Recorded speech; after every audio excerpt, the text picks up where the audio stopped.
oligopolies will engage in tit for tat collaboration where the company with the largest market share will set a price and then the other companies will match their price if there's only two or three because they don't want to engage in a price war. Well, I would say that even if there's two firms is pretty much the minimum. Like, yes, there is some deadweight loss in oligopoly. I'm not going to sit here and deny that. However, the incentive to get into a price war just creates a different Nash equilibrium.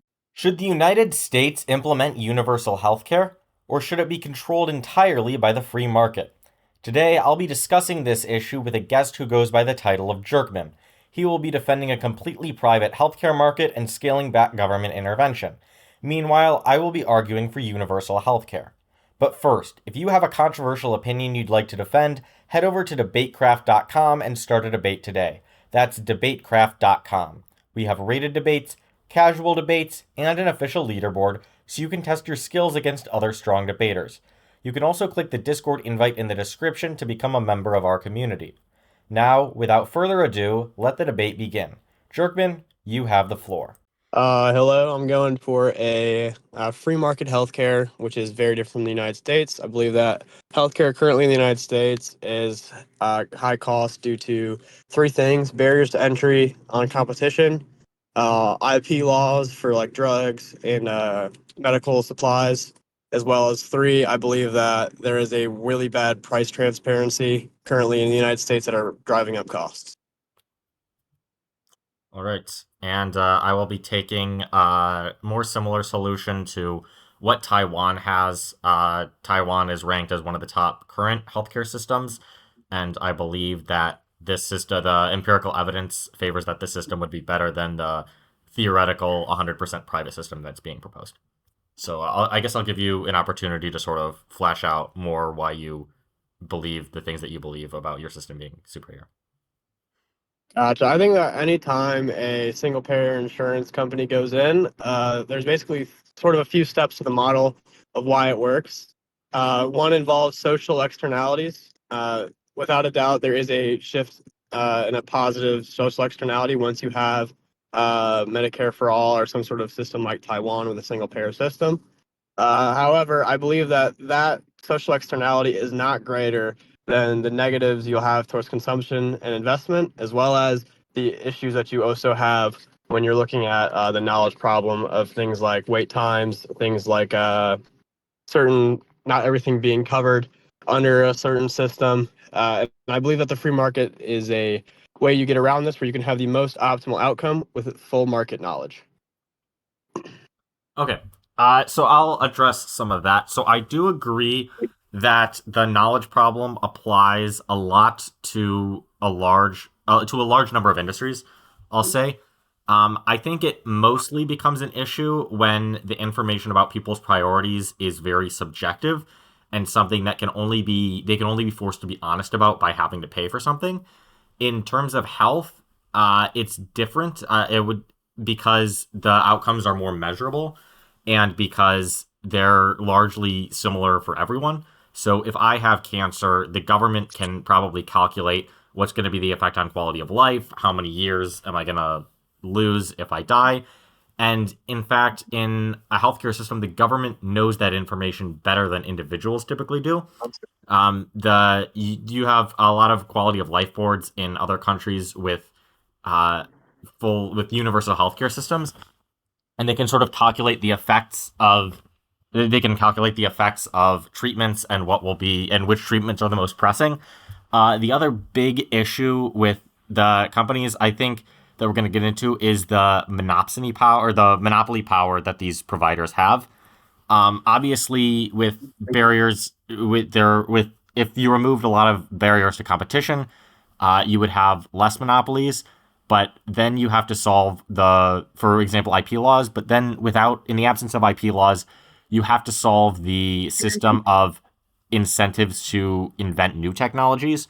Because if you have a company that just comes along and invents a new drug and then any company can sell it for the same price, now you've sort of removed that incentive to create new things. So I presume you'll probably support like a reward system or something, or some way to get around that issue. But how would you want to address the issue if we're just removing IP laws of leaving that incentive to create new products?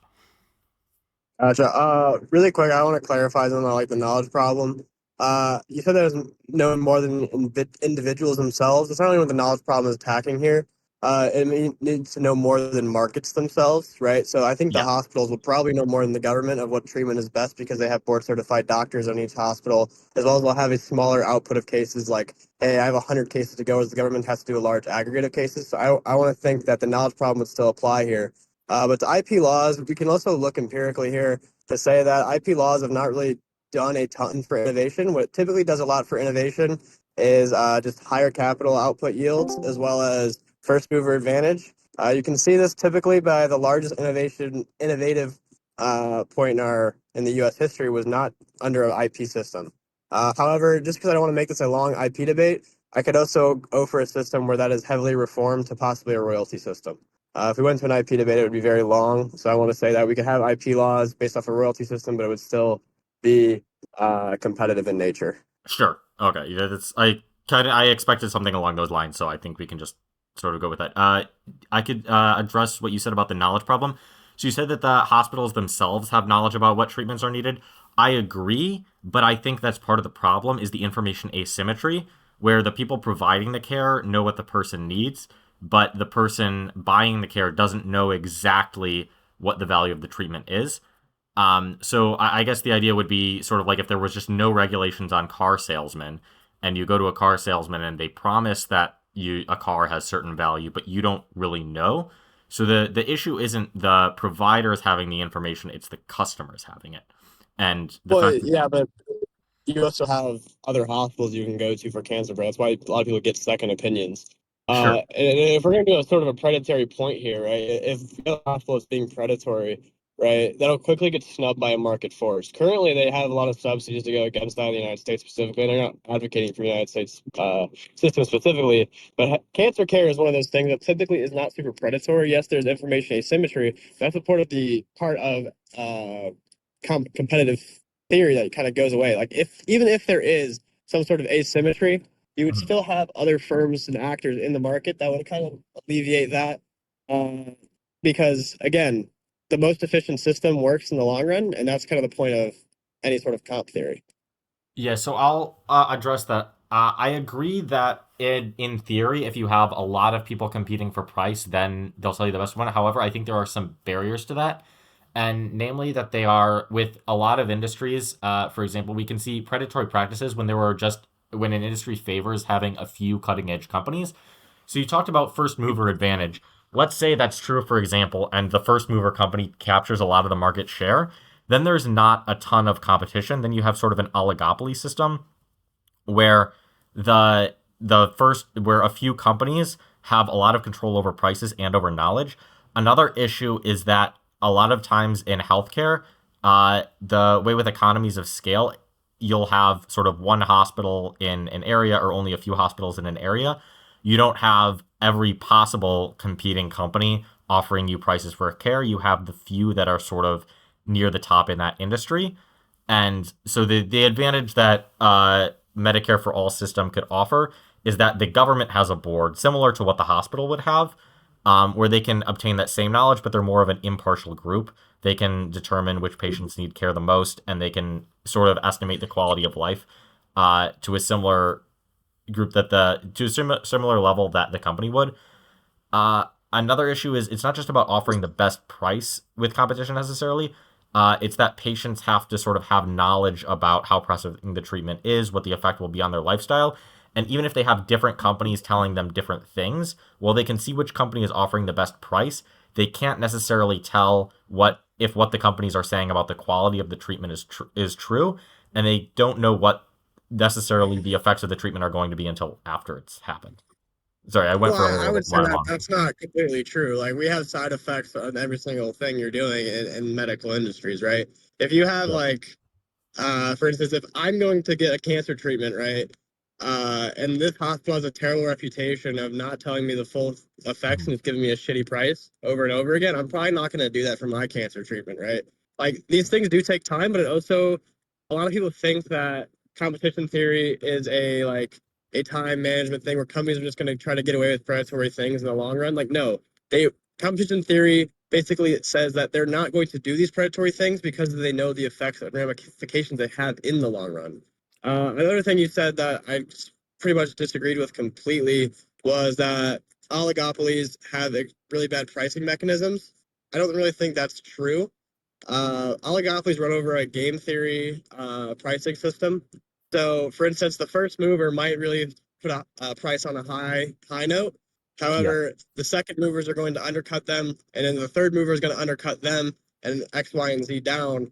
If they come to a national equilibrium at the high point, you're still going to have like a fourth, fifth, whatever down the line effect of the risk of someone undercutting down to the lowest price possible, which will then create basically a snowball effect. Oligopolies in the long run, and what I'm trying to say here, is they do not predatory price because of this exact fact. They understand that even though if they have high barriers to entry, the deadweight loss on oligopolies is very small typically compared to like complete monopoly like we have currently today, which I don't think you'd agree with. Like we don't want complete monopolies, but I would say that that is kind of what you're trying to compare it to, and I would say that's not really fair or understanding of the model. So okay, so you went over a lot of points there. I guess we can sort of discuss the game theory angle. I'll try not to make this super game heavy, super data heavy, but I disagree with what you're saying. When I'm talking about oligopolies, what you're talking about with prices undercutting, I agree in a competitive market, but a competitive market is a lot of companies, and there's too many of them to tacitly collude. Typically, my understanding of game theory is that oligopolies will engage in tit for tat collaboration, where companies where the market leader, I believe it's called, or the company with the largest market share will set a price, and then the other companies will match their price if there's only two or three, because they don't want to engage in a price war. And then if one company lowers their price, the other companies will lower it to match. And so it, I assume you know what how like tit for tat collusion works. Yeah, yeah. Yeah. So that's typically my understanding of if there's only a few firms. I agree with you if there's a lot, but I just don't believe there's that many But because I would say that even if there's two firms is pretty much the minimum. Like yes, there is some deadweight loss in oligopoly. I'm not going to sit here and deny that.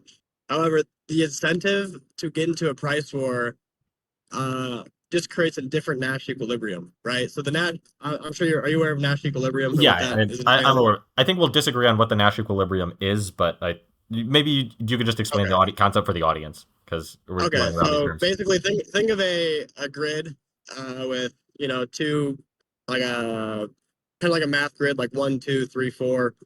And basically, in a math sense, 2 and 4 would be Nash equilibriums, right? In a basic thing, whereas the top right quadrant would be one goes high, one goes low. The other one would be one goes low, one goes high, and then the bottom right would be both go high, and the bottom left, or sorry, top left would be both go low.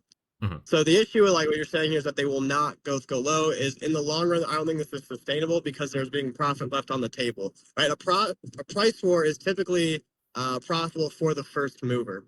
So, for instance, like if I'm so the first mover goes high, the second mover would then go low, then the first mover would then go low again, and you have an Nash equilibrium that really can't change because as soon as someone goes high again, you run into an issue of you're going to lose all of your profit. What I'm trying to say is in the long run, that Nash equilibrium won't find like a complete equilibrium price, but what it will do is it will create a system where the lowest possible price is found under this basically theory of economics. Okay, well, I guess since we're not going to make this super data heavy, we're just going to kind of disagree about go back and forth. I believe there's examples of people sort of outsmarting prisoner's dilemma. Let's say, I guess for the sake of argument, there's enough companies that it will be more competitive than a single monopoly. But in my view, I think it would be less competitive than if there were a ton of companies out there. I think there's also a I won't fact. like it won't be perfect competition, but I'm thinking the Okay, game theory model. There's probably going to be currently. I think there's like 3 to 5 pharmaceutical companies that are pretty big. It would sure. definitely be more than that, and Okay. which as well as there would be lower barriers to entry. So I would say that currently we don't really run into this problem as much. Most of the problem is due to IP laws. But as soon as it gets to like competitive markets, they're pretty much going low, low, low, low, low. No one's really Yeah. going on the other head of the national equilibrium. If we just move more firms, that even lower makes my point, I believe, stronger.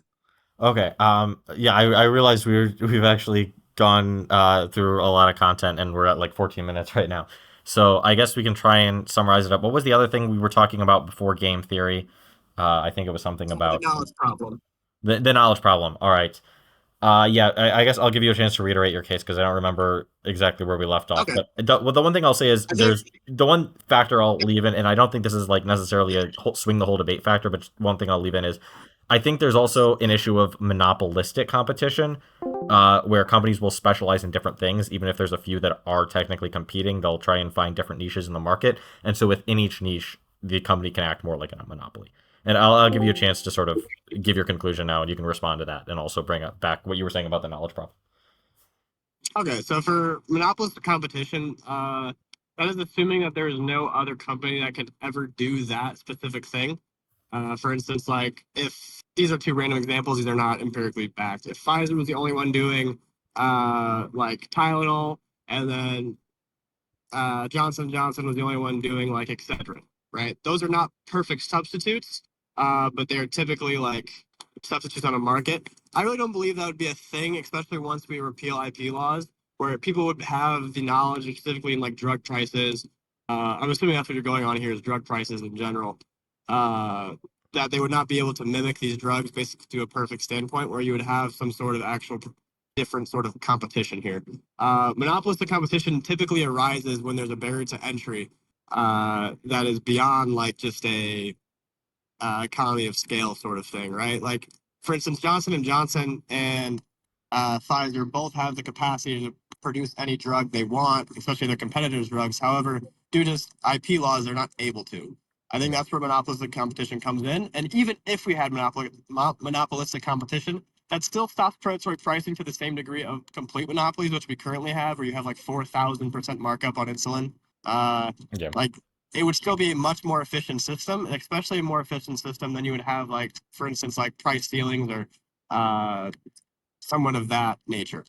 But I'll go back on the knowledge problem if unless you want to respond to that really quick. I know you can do the knowledge problem, and then I'll just try to summarize a few Okay. points because. I would say that the knowledge problem is a lot bigger of a thing than people with Medicare for All say it is. For instance, like wait times or people going to different countries and surgeries right now because the wait times are very long, MRIs, CAT scans, things of that nature.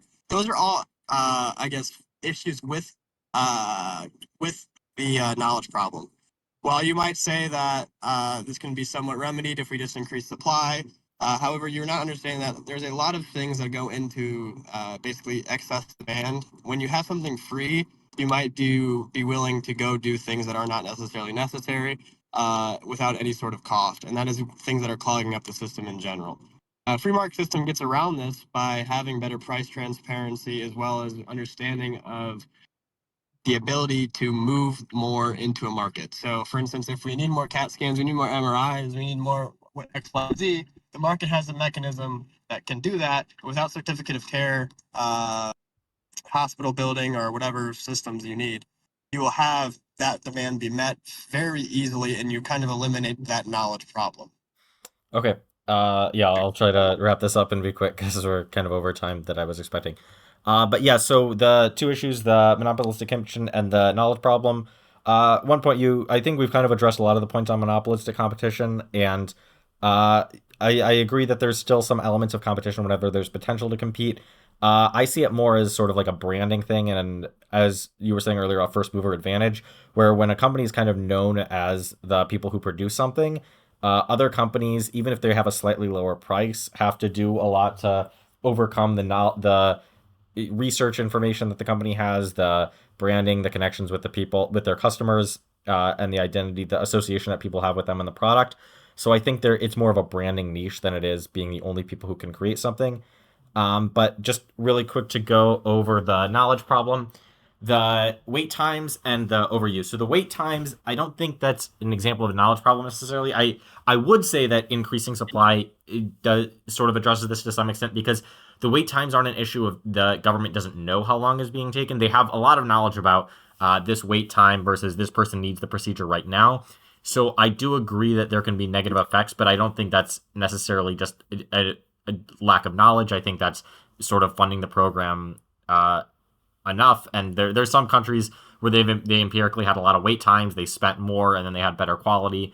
But then I think I guess I'll end with a point of agreement.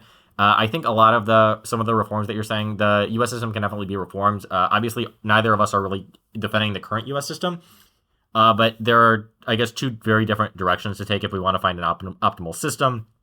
I think there's definitely some benefits to the free market, but in this very specific case, I think is more of an exception to the knowledge problem because the harms can be analyzed, and I don't think overuse is as big an issue because if you have something like a treatment for cancer, it's very easy to tell if somebody actually needs something or they don't need it because if they have a terminal So illness. really, that's not an example of overuse. That's not an example of Okay. overuse. I think you're talking about like less necessary procedures, Yeah, like a checkup. Yeah, like if there's real demand, like if the demand is there, like this is life, that wouldn't be an example of over like use. It'd be like, yeah. I'm doing my third routine checkup. Third routine checkup. That Yeah, is the sort of things that increase yeah. stuff like that. So yeah, I think that the issue of overuse is a lot of thing where the two reasons I think it could be addressed is I think that there are Medicare for all systems you can sort of amend it to say to have some profit incentive for if people are doing less necessary things, then say that over a certain amount they'll have to do out of pocket. But another thing is that I think and I think that it's easier to sort of measure the need there than it would be for other products that could be overused because you can look at like for a person in a certain demographic, how likely is a checkup to be medically necessary or discover an issue. We hope you enjoyed this DebateCraft politics discussion. Please leave a comment below letting us know who you think won and what topics you'd like to see discussed in the future. And if you have a controversial opinion you'd like to defend, head over to DebateCraft.com and start a debate today. That's DebateCraft.com. We have rated debates, casual debates, and an official leaderboard, so you can test your skills against other strong debaters. You can also click the Discord invite in the description to become a member of our community. As always, thanks for watching.